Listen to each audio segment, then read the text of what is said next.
first time ever. Hear you loud and clearly. And it was going place.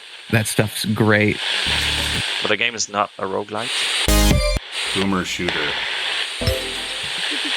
Bang. Hello, this is John St. John, and you're listening to KEEP in the Keep, bringing you all the hits from the finest in the world of gaming and entertainment. Now sit back and relax as the drowned god Cthulhu lulls your mind with the tastiest talk in town.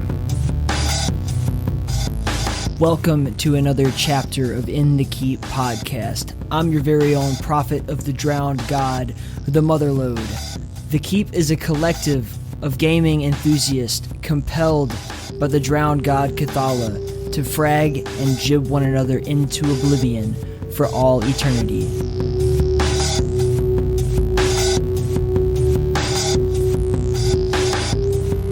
It's me, the Motherlode, speaking. How the fuck are ya? Hope you're doing well out there, man. It is a wild and fucking crazy world, ain't it?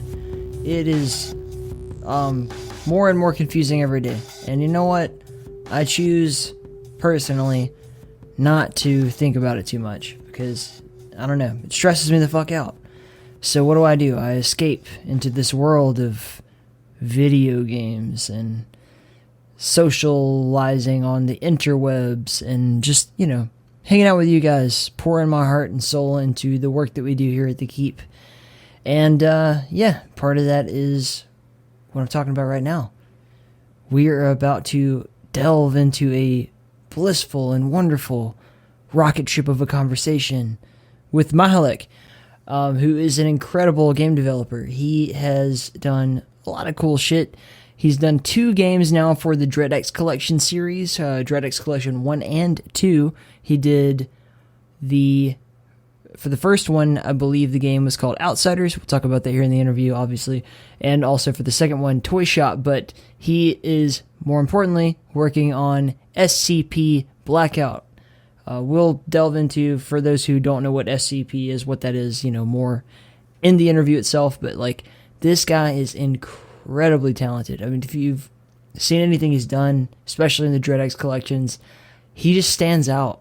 He's, absolutely incredible in his ability to turn out fantastic content under pressure. He's also a brand new father. He's got a little baby Mahelyk running around. That's fucking cool. Just getting it, just doing that indie dev life, man. And this is such an inspiring conversation to hear him talk about, why he does what he does and where he comes from. He's the guy who quit the shitty day job so he could do this, or I don't even say quit. It just happened organically. It's a beautiful thing, man. I love hearing people talk about following their dreams. Not sure if you can hear the airplane in the background right now, but there seems to be a jet flying over the studio here at In the Keep. But whatever, it's all part of the character. I want to take a few moments to just kind of talk to you guys. As you know, we are in the midst of the fall now.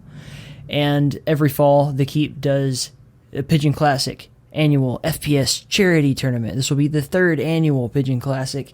If you're not familiar with how we do this, it's going to be a multi-day event. We're not quite set on all the details as of me recording this. Maybe we are in real life. I don't know. But, we're looking at doing, we're going to do Doom Friday Night Survival again, and we're going to do probably some Warfork shit, maybe some Diabolical shit. Who knows? The way this works is I'll put out a sign-out sheet for everybody to, check out, get all the details. And if you want to participate in one of the events or just hang out and watch, that's cool. But if you want to participate, you must donate at least $1 to the charity, which I have not, as of this recording, decided on yet. It will definitely be for a good cause, not some fucking weird corporate bullshit, but something we can vet and track and really know that we're making a difference. And at the end of the day, it's the fall, and as we all know, this is the time for giving thanks, for showing love, for honoring our ancestors, all that shit. We know whatever faith you come from, it's pretty much the same in the fall. Go figure. And so it's just a time for us to give back to the community, and what better way to do it than by celebrating what we do here. Also, the drowned god Cthulhu says that we have to offer some fresh souls, and the best way to acquire those souls are to frag and jib in the arena. And so we will. But anyway, just, keep that, kind of in your head on the calendar. I'm not sure exactly the dates or anything. It's just a very weird time for me to bring it up. Just putting it in your head ahead of time. There will be a cool The Keep charity tournament / event, multiplayer event, whatever, coming up soon. Stay tuned for that. But yeah, what a wonderful world we live in, man. I know it's fucking weird and crazy out there, but at the end of the day, grab hold of your loved ones and tell them that you do care about them. And most importantly, love yourself, man. Like, I struggle with that myself. As many of you listeners know, I've dealt with problems with, depression and stuff in the past. I'm not going to, sit here and mull over it, but the world is a beautiful place. And I really do believe that everything happens for a reason. And even if it's a bad time, usually it balances itself out somewhere down the line. So just please let your troubles go for the duration of this interview here and just relax. I don't know what you're doing, if you're driving to work or if you're driving home from work or if you're going for a walk or taking a nice evening run or if you're just doing the dishes and you just need something to listen to get you through that shitty task or whatever the fuck it is you're doing, man. It doesn't matter. Maybe you're training to become the best goddamn esports player you could possibly be, or maybe you just, I don't know, like to listen to podcasts while you shit. I definitely do that a lot. Regardless, let it all go. Relax. Take one big deep breath. Exhale all of it out. And enjoy this conversation with Mahelyk.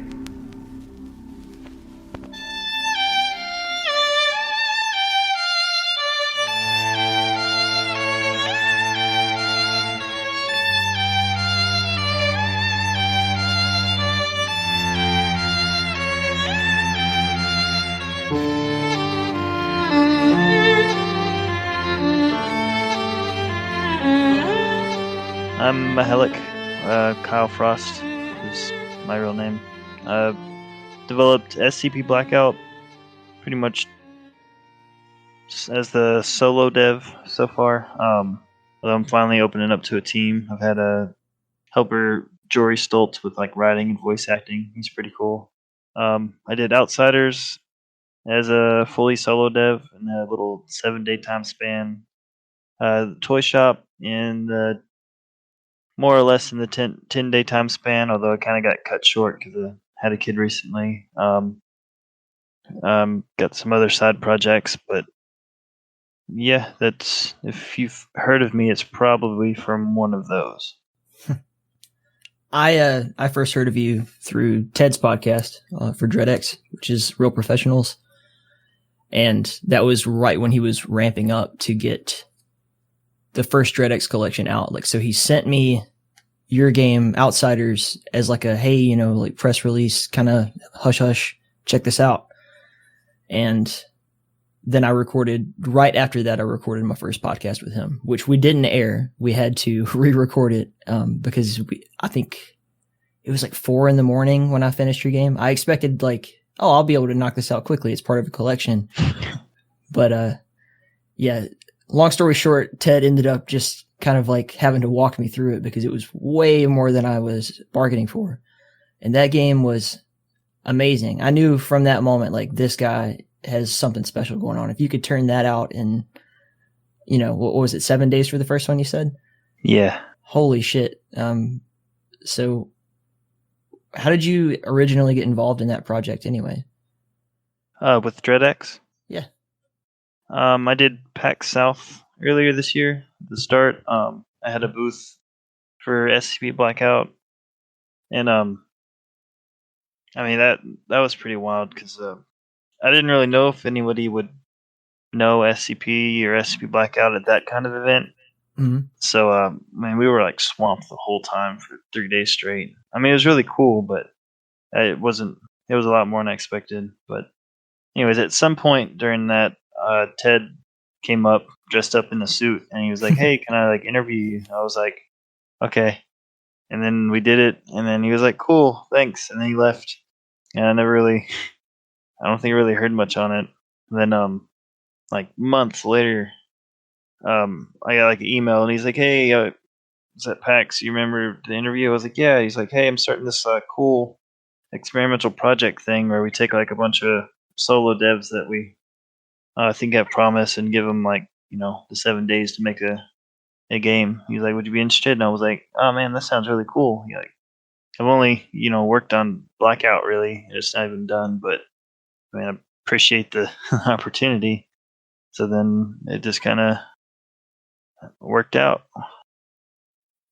Yeah, Ted has a tendency to do that where he'll like drop you a little like something that's a hint towards something else, and then like go a long time without contacting you, and then get back to you, and he's like, "Oh, I had this big grandiose plan for you the whole time."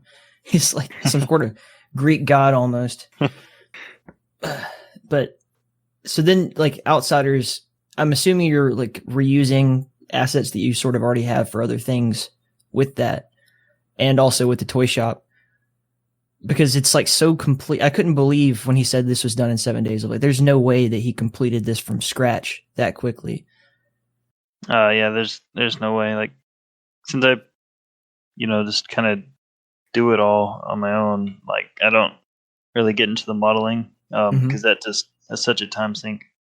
Although I have recently started learning modeling because I mean, I do buy like a bunch of asset packs. Now I have a big library for lots of stuff I need, but each game always has like little specific things it needs. So now I can finally fill that gap so I can make, whatever I need.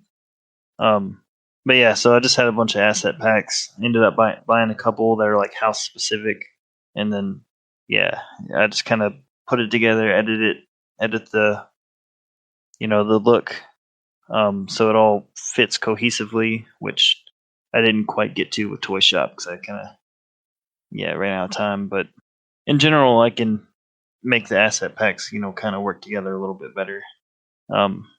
One day I would like to have, a modeler in the team, but as for now, it's not quite there yet. I mean, if you keep on the track you're going, dude, you're definitely, I mean, somebody might hear this and be like, "Oh, I could do that." And you never know. So like just the stuff that you're able to turn out on your own says to me, like, if you had a team, like, you would be unstoppable. And what I'm really curious about for you personally is like just looking at the different puzzles that were in that particular game. Like, did you already have plans for puzzles like that, or did you just dream these up that quickly? Or did you have a planning period? Some years ago, I had an idea that was kind of similar. Well, I guess it was kind of a bit different. But I took some base ideas from that, then some other base ideas from other stuff I've like kind of read or thought about, and just kind of mixed it all together. So when he said we had like a week, I kind of thought through a bunch of different possible games and scenarios, and that one seemed like it was the most manageable for the time because the only game I'd worked on was, like I said, Blackout, and I had been like a year in the making, so I was kind of unsure if I would be able to do it in a week. So I was like, I know I need something that's basically in one level, and you can kind of keep doing the same level over and over. That way I don't have to spend a bunch of time. And then if I have extra time, I can add like more to the cool ending sequence. I like mystery and horror in a way that's like concrete. So I was like, it's something that you think what's going on, and then it just kind of flips it on its head, and then it kind of keeps drawing you in. And like, I had a bunch of different ideas for things I want. That was cool, and just kind of pieced it all together. And I was like, I think I can do this. And then as I went through, then I had time to like add more polish and kind of touch things up and like cinch it together. Yeah, it's interesting because that game starts off and it feels very like, okay, this is just a straight up, kind of escape house horror game. And it stays that way until I opened up the fireplace where you have all the screens and like, okay, there's something else going on here. This is so much more than like I said earlier, this is more than I bargained for.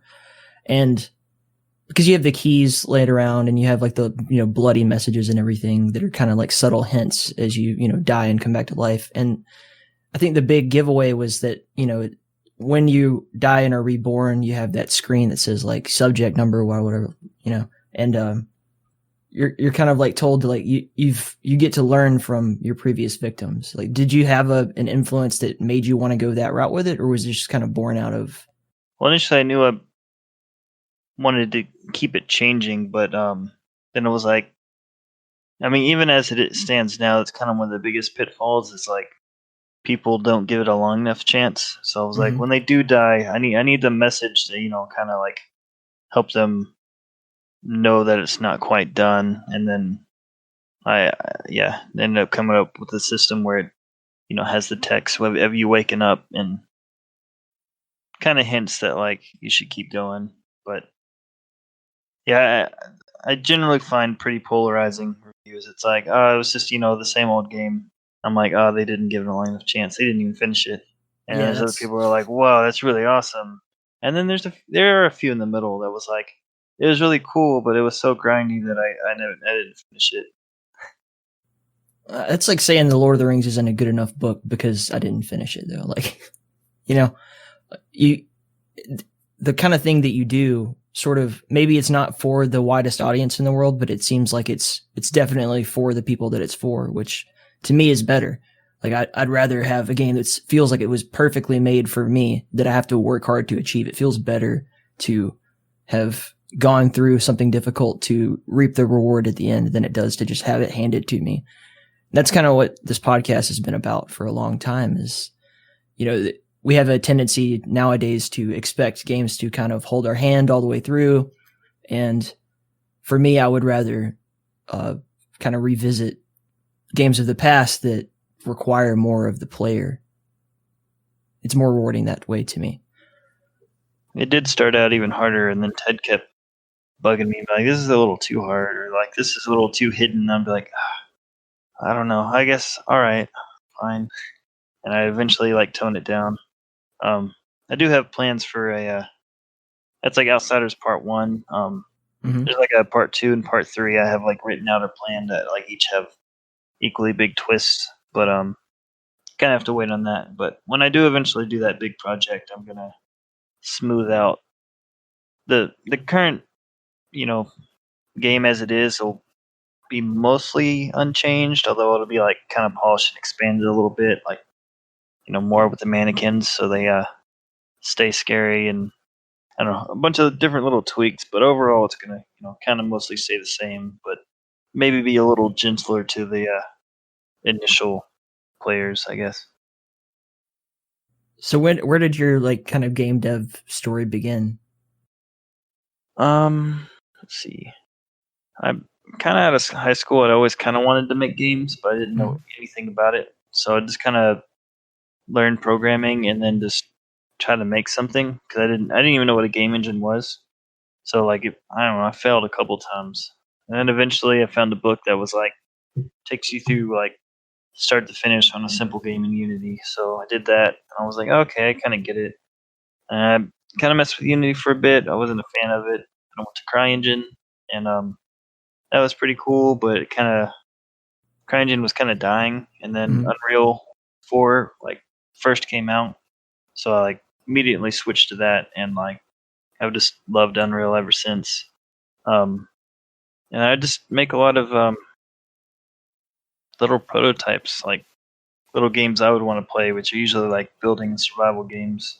Then some scary ones, because those are easier to get, I don't know, assets for. And then I don't know, there's kind of years of practice and making little projects for fun. Learning game dev from YouTube, basically. And each project would fail because there was just a lack of models. So it would be playable and decent, but just ugly. So I wouldn't gain a following. And just pretty much did that for years until I was working with a group on some game called Lunacy St. Rhodes, and things were kind of rocky, and I had free time because we were waiting on some guy. So I was like, oh, there's Halloween coming up, so I was gonna throw a Halloween party. I was like, I'll do a little VR scary game just as a little party thing. Right. I did it, I worked on that for like a couple weeks, and it was okay. And then I was like, I don't know, it's still kind of fun. I'll keep working on it a little bit. But like the marketplace for Unreal had finally opened up, so I was like, oh, I can buy this like sci-fi asset pack, and it has like a bunch of stuff. So I actually get like a not completely ugly level, and then did that. Kind of posted a little bit online, so people were like, oh, that's really cool. Like keep doing that, and I was like, also kind of getting into SCP around then. I was like, oh, I can make this kind of like a little SCP thing, and then like, yeah, the more I posted on it, the more people were like, oh, that's awesome, keep doing it. And the bigger it got, and eventually I did like a little Kickstarter, got like $900 or something, maybe not even that, I don't remember.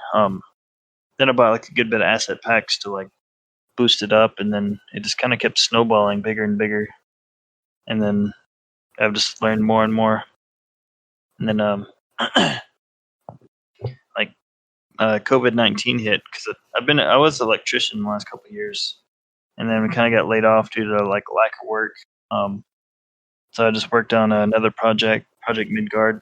It's like a multiplayer survival defense game where like in between waves you like go out to get resources to upgrade your base and stuff. But after about a month of that, like the work had kind of been like, oh yeah, I'll just hold on, like it'll pick back up. And eventually it had been like a month or two, and it was like, yeah, I need money. So I was like, I guess I'll try to freelance game dev stuff, because like I don't really have much else. And then started working with a couple of clients, and they're like, you were like really good, you're like surprisingly good. I was just like, oh, well, I mean, that's pretty cool. Because by this point I had also done Outsiders, getting my timeline a bit mixed up, but yeah, so working on all these different projects, and like the stuff that I'm not quite used to with these like freelance clients, like just learned so much so quickly. It's almost like an exponential curve over the last months, pretty much since Blackout started, and it's just, I don't know, pretty wild. So now I'm fully back into working on Blackout with some big updates coming. I'm not very good at asking for help, so I haven't really worked with people. So now I've working with Jory, and hired quote unquote hired some like community managers to help, get everything where I feel like it should be, because I don't know, I'm all over the place. A lot's happened. It's hard to quantize. No, it's okay, man. Like, that's sort of the beauty of what DreadX is doing with these collections. I told this to Ted numerous times. It's like, because a lot of game devs are, as you said, very introverted people, and, you're not good at asking for help or whatever. And I was like, but you're building this amazing network, like where you guys are all, kind of working on something simultaneously. And then it's going to be natural that you can kind of reach out and learn from each other. And, hey, you're working on this. I know a guy that's, doing something similar. Maybe you could help out with that. Or, hey, could you help me with this? Maybe if you can't ask for help, somebody will ask you for help, and then it'll organically grow from there. I told him it was like the CBGBs of game dev at this point, or at least of horror game dev. Where you just have like all these like, yet to be discovered rock stars doing their thing and growing together. And that's really beautiful, dude. I feel like he's going to start getting swamped with more and more smaller indie devs like trying to apply to get to the next one and the next one. And I think that's pretty cool as well. Yeah, he's going to have to bring in someone to like filter through to get the chaff out of there and see what's worth our investment. He's got a good eye for things. Like he's really he knew what he wanted for the first one and for the second one. And now that, they're doing this spooky horror jam, and I know there was like a shitload of people applying for that.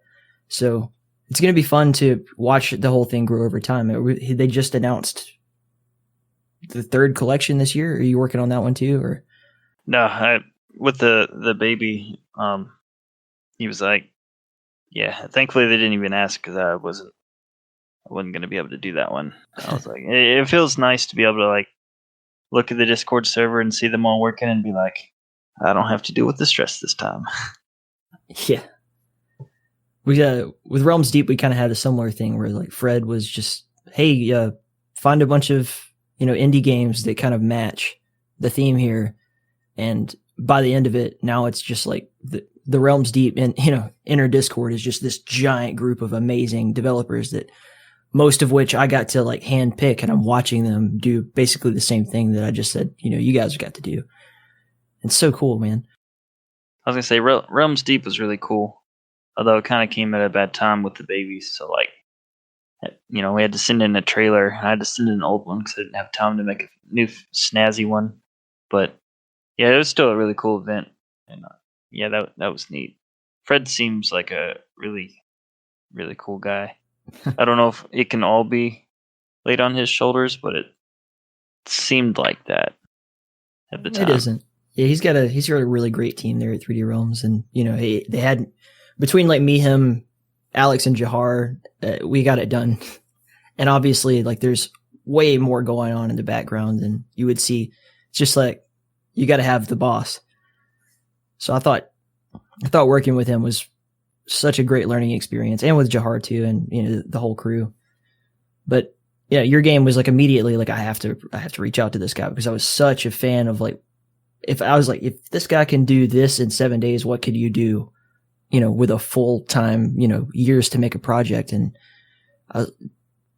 like SCP Blackout is going to be fucking amazing as far as I'm concerned, and it's going to be in VR as well, right? Yeah, it's already in VR. Okay. It's got the survival mode.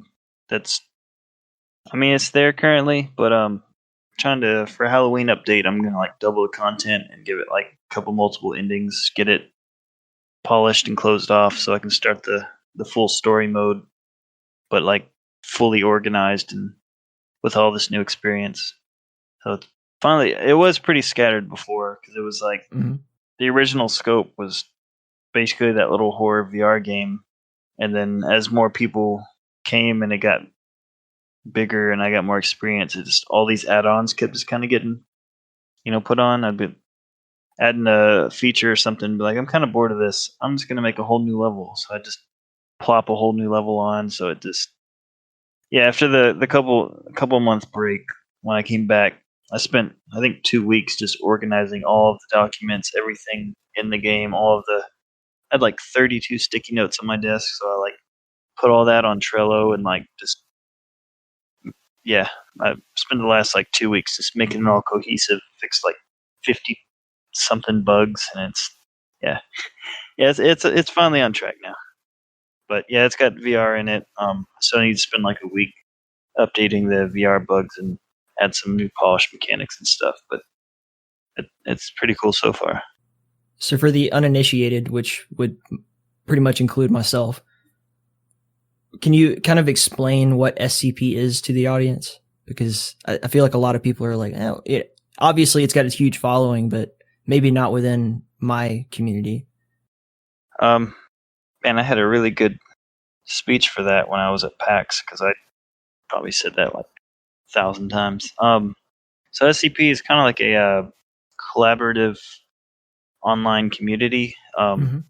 So like there's the Foundation, which is like this organization that kind of goes out, and there's SCPs in the world, which are these anomalous things. Like they could be like a malevolent creature, it could be like a lamp that makes you like talk backwards, it could be like a house with like an infinite interior. It's just all these random unnatural things that like are written by people, and they usually each have their own unique, really interesting story. I think there's like over 5,000 now. But it ended up creating this whole universe where there's like I said, the Foundation that goes out and like captures them, contains them, which is what SCP stands for: secure, contain, protect. So I thought the community is really cool. There's a lot of really cool stories. So when I was making my game, I made like a whole new site. They're all original SCPs. Instead of, they all go by numbers, so it'll be like SCP like 1347 or like 173. Like there's, of course, the real popular ones, but I didn't want to steal anyone's like number, or didn't really want to use theirs and have to change it to make it fit gameplay. So I came up with like a letter system. So I made Site 50 is where SCPs are first taken to be like diagnosed and like determine what they are and where they should go before they get the official number. So it's kind of like sidestepped that awkwardness. And yeah, so in the game you're what's known as a D class, which the Foundation pretty much takes death row inmates and use kind of experiments on them. And then since it's community written, there's lots of different canons on like if they actually let the D class go after they're done, or if they just like kill them or erase their memories so they can keep reusing them. But in the game, you play as one of these D class as things go wrong and all the SCPs start escaping, and you have to escape as well, like dodging all these different monsters. At least in the survival mode. The story mode ends up having like 16 or so endings because it's like a bunch of branching paths. It's so far from what we're writing, it's pretty cool, and it's a lot easier to make linear levels than it is the survival somewhat open world thing.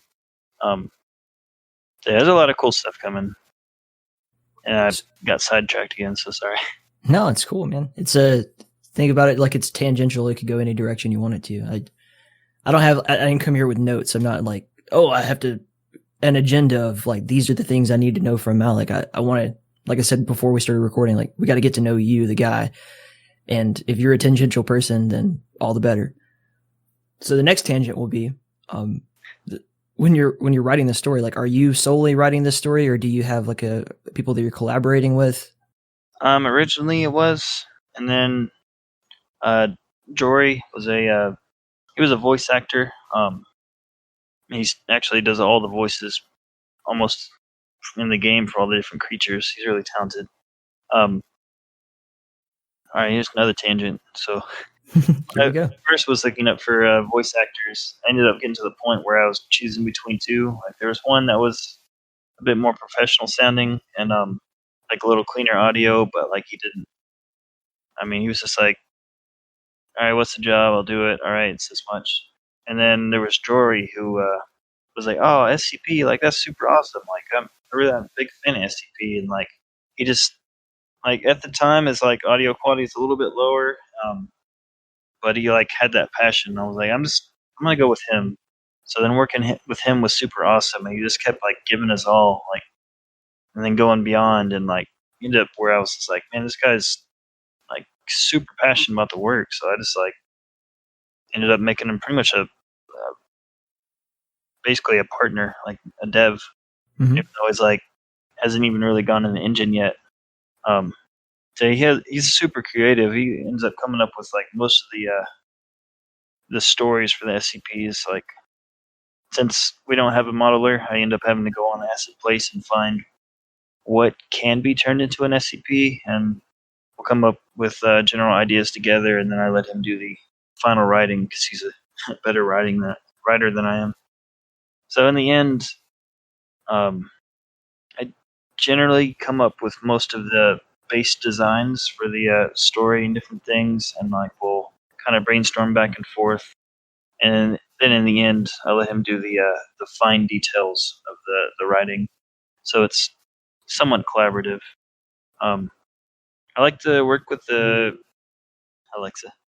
I like to work with the community, the Discord server, but then I went too far and like let people write a bunch for the game, and it just got so chaotic because there was so many just scattered pages across Google Docs, and it was like such a headache to try to like bring it all together. And I think after that, I just kind of like somewhat stopped for a bit, and then especially after I stopped working, the like Discord kind of died down. It's pretty much a ghost town now. So like, the major initiative for like coming back is getting the Discord going again. It's like part of getting a community manager. So now I have a bunch of events planned, contests. So like, I don't think the server doesn't know because we're making a video to announce it, but this will be delayed, so maybe by then it doesn't matter. But yeah, we're gonna have a writing contest for come up with SCPs or come up with side stories inside the Site 50 and the surrounding universe, and like the winners will actually have the documents put in game, and like runners up and stuff, and like the actual winner, we're gonna make a video with Jory reading the story, the logs or whatever, and like one of his characters, whichever one they choose, because he has like 10. Anyway, yeah, just lots of different contests, so I can help get get people's writing. Since SCP is like a community-based writing thing, I want to get back to where my community can help write for the game. I just won't go too far where they start affecting the actual story again, because that was pretty bad. So that should be cool. There's lots of good spots to be able to let people put their writings in. I don't even remember what the initial question was anymore. It was just basically like, what's the process of writing the story? So you've answered that thoroughly, I think. So are you taking influence from the older SCP game titles at all? Or like, is it going to be completely kind of separated from that canon? Kind of both, but I've never actually played the older games, so Okay. Not too much. I mean, it's kind of cliche for a site to have a breach, so I guess that's probably like the other games. But in general, I haven't actually played them, so maybe, but not on purpose. That's good, man. Sight unseen. So at the very least, no one can accuse you of like, oh, you just made another thing just like that. But like, because they're not all like that well received, obviously, and hopefully this will be the one that like takes it to the next level, which I think it will. Hopefully. I'm assuming there won't be any like shared, too obvious gameplay mechanics or anything like that. I don't think so. Yeah. I've gotten mixed feedback. Some people are like, "Oh, you're making your own SCPs. There's no like real ones from the wiki. Like this is like bootleg and stuff." And then I've also got like probably more support of like, "Oh, you're doing something unique. Like you're coming up with this on your own. Like that's really cool." And I'm kind of tired of the same SCPs just getting rehashed as a cash grab over and over. And I mean, that's pretty cool. I'd always kind of had that imposter syndrome for the first probably year and a half, 2 years, where I'm like, oh, this isn't SCP. I'm coming up with this on my own. Like, am I even like, is this even legit? Like, but I'm starting to kind of get over that because, I mean, it's just a game either way. So it's kind of doing it for the fandom because like that's how it started. So it's like trying to stay true. Like there are kind of bigger names in the SCP community, and I've worked with most of them that I've been able to, and like even had like some of the most popular writers rewrite our SCPs so they fit. So doing what I can to make it as SCP as I can without straight up ripping off SCPs. Yeah, I wouldn't take any of that. Like, oh, this is not even a real SCP thing. Like, that's ridiculous. It's like saying, like, oh, your band, that's not even really metal, dude. Fuck that shit. Like, you're doing your own thing, and that's amazing. Like, you should just continue on the path that you're on, I think. I don't know. It's so weird because you're kind of, as you said, you're building it on, a lot of previous work, and I'm not sure if anyone even, like, owns this thing. Like, there's no copyright included. There's nothing you have to deal with in terms of that. It's just okay for you to just turn out an SCP game and make profit off of it, or? Yeah, it's Creative Commons. So basically, any of the creatures or stories that I write, anyone can use. So I can't copyright like those ideas because they're not like mine. It's all Creative Commons. So if someone wanted to make a bootleg version of my game, then there's nothing to stop them.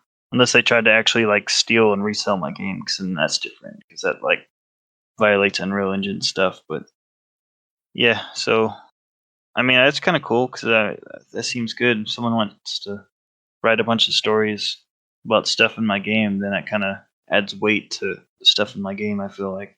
Yeah. So do you think you'll be going back to the electrician job at any point, or are you fully in on the game dev stuff now?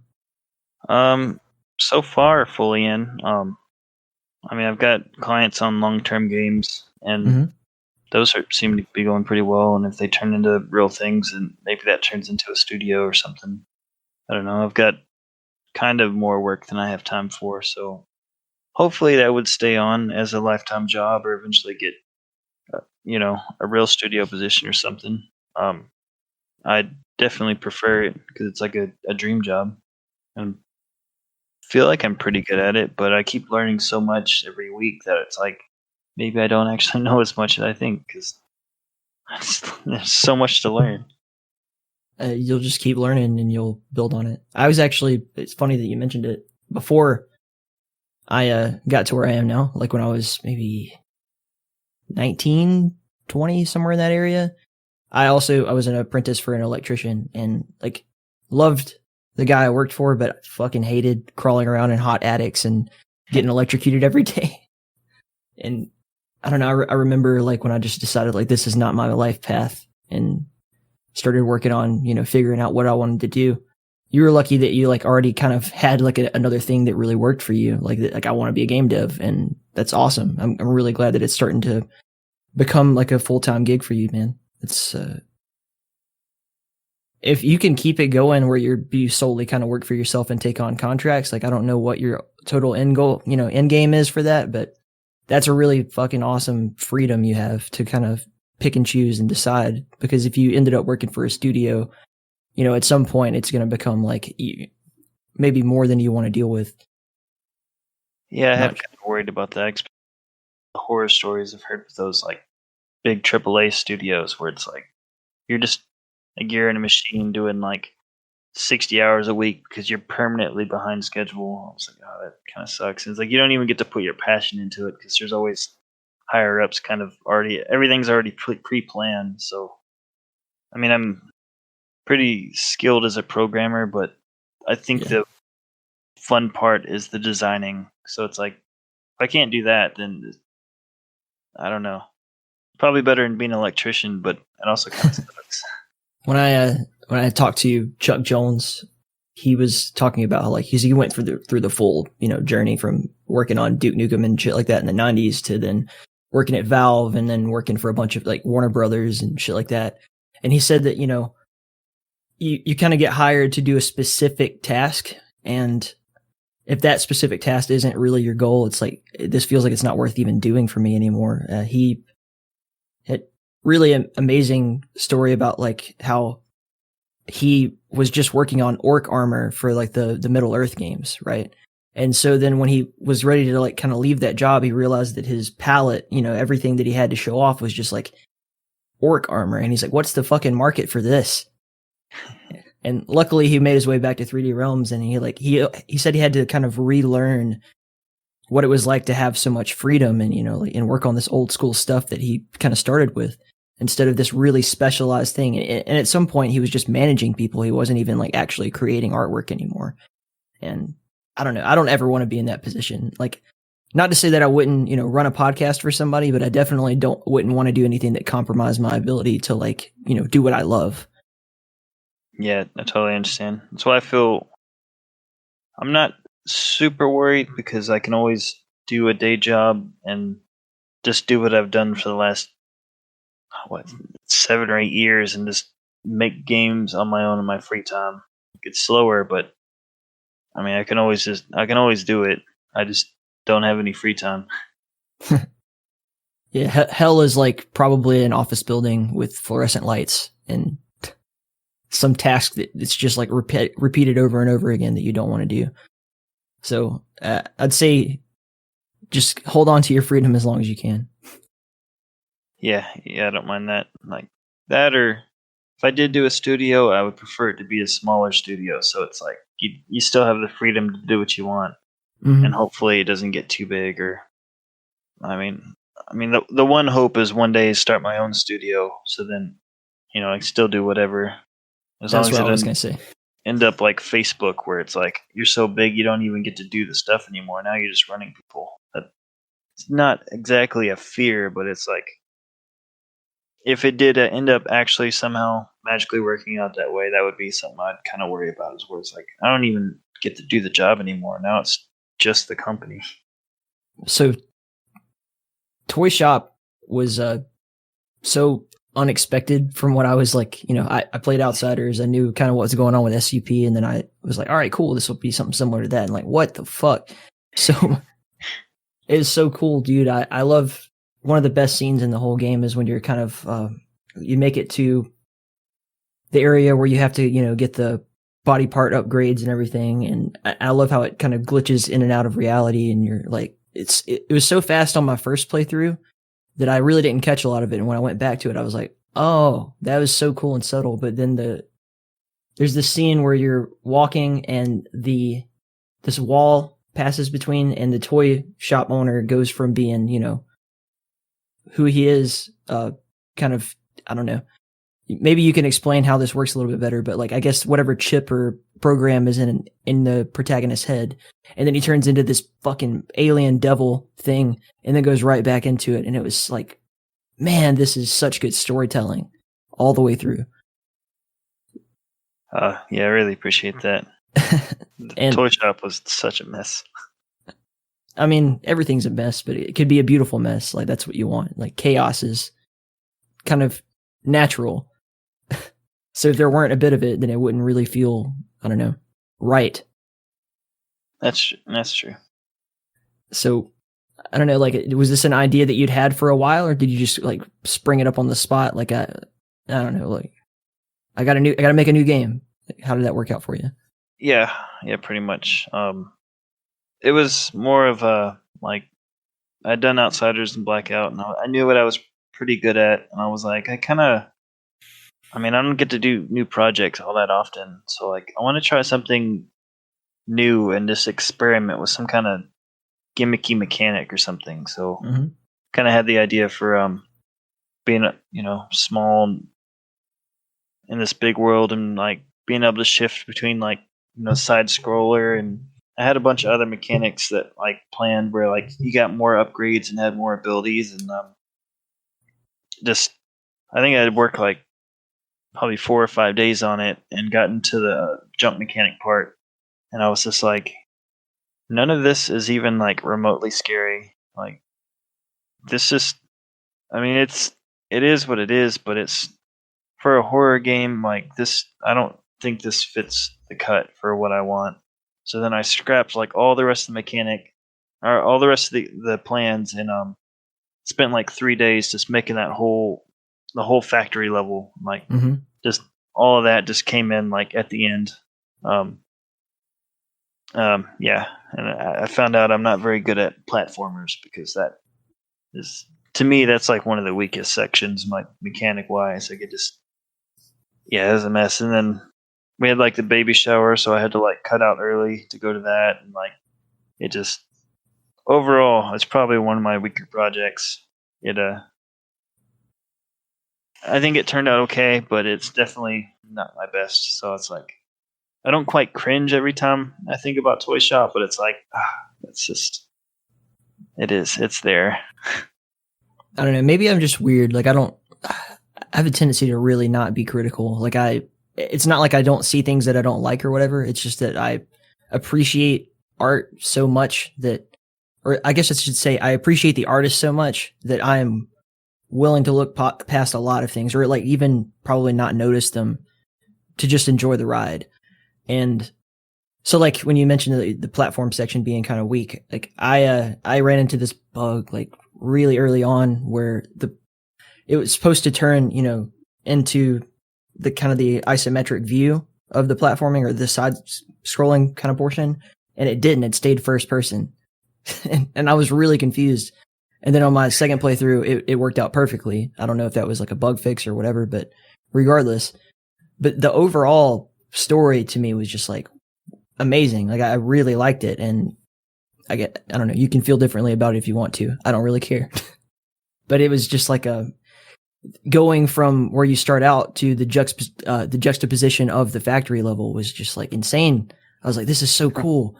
It becomes, literally, man, we're talking about like this candy canes and beautiful world, and you said like I had to make it more scary, and then that as soon as you walk into the factory level, I'm like, okay, fucking buckle up, man. This is gonna be good. Brick to the face.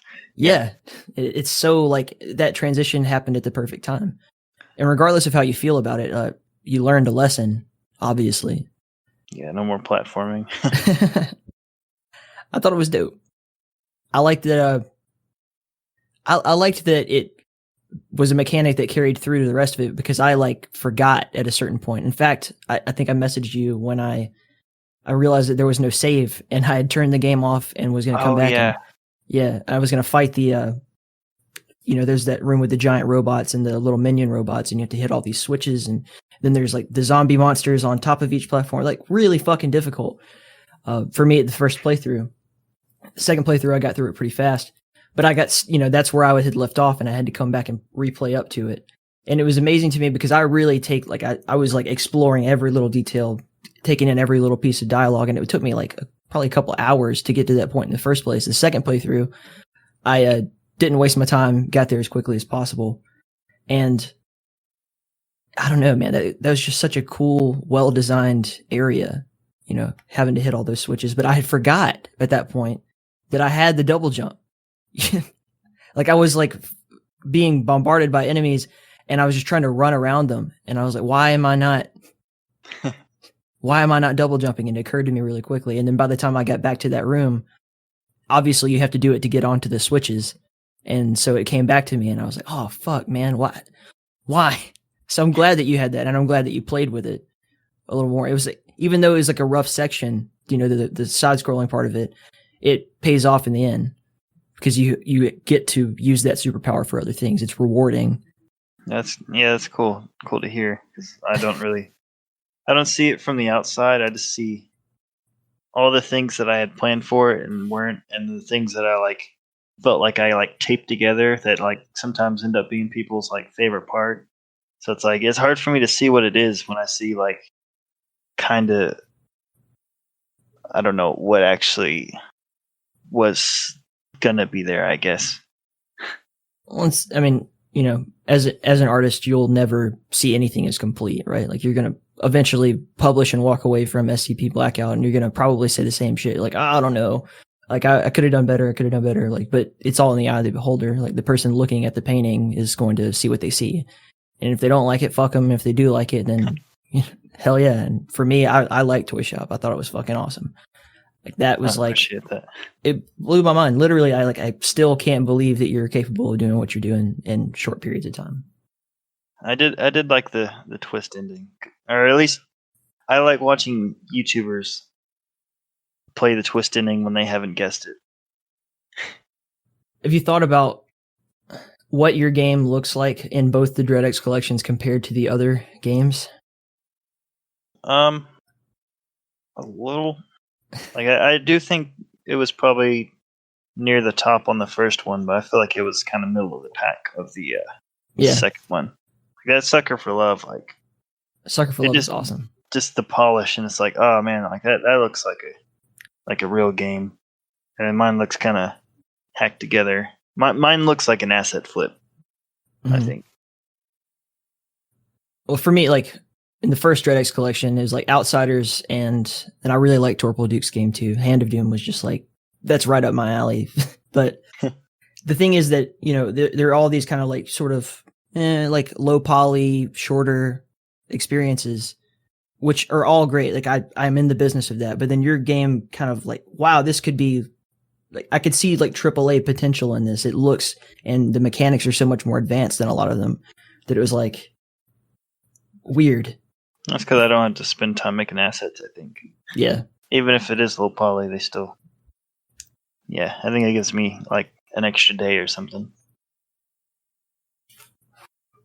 Probably just one extra day? I'm not really sure. I'm not a game designer, so...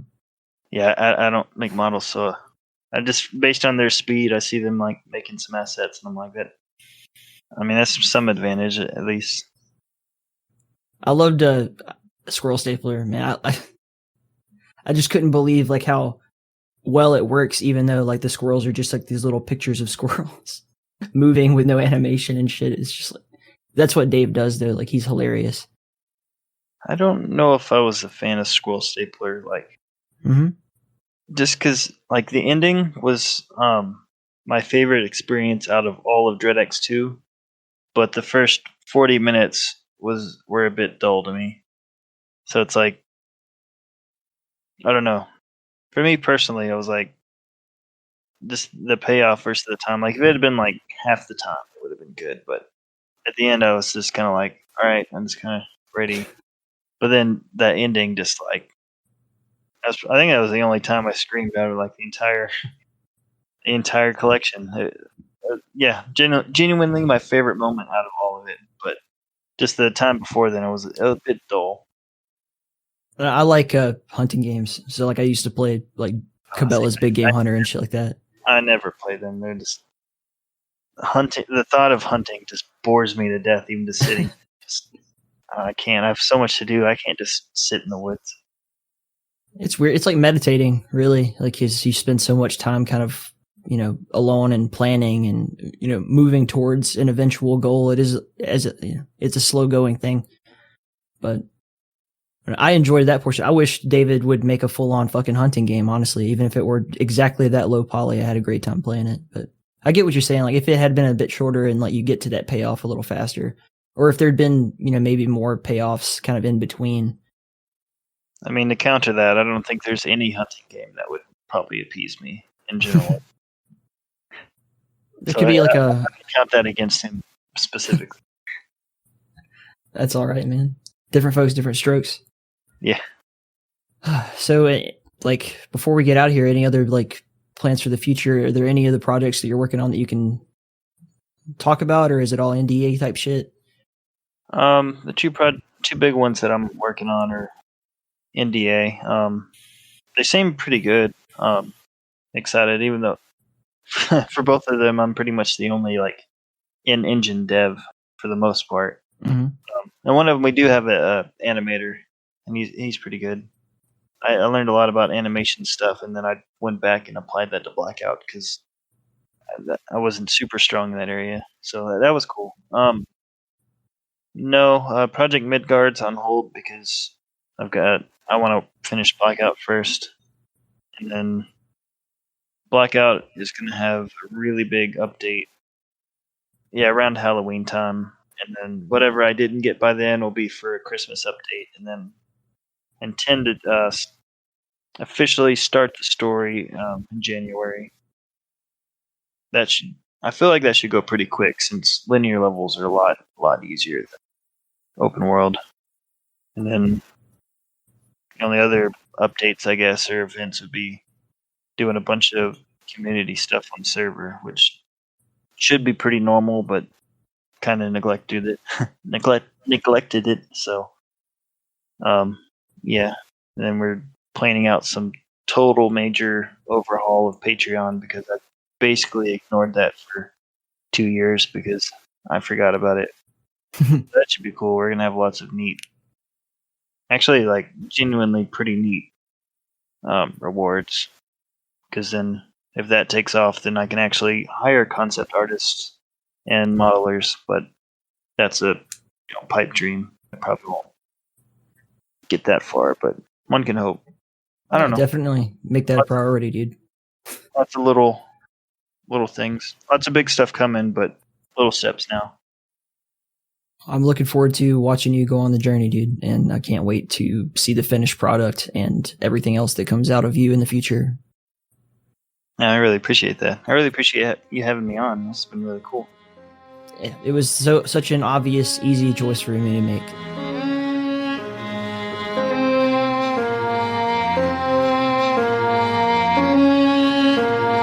Thank you to Mahelyk for being part of the show. Thank you to everyone involved in the SCP community. This music is from the soundtrack to SCP Blackout. You can go and buy it in early access right now for the low and absolutely nominal price of $20 on Steam.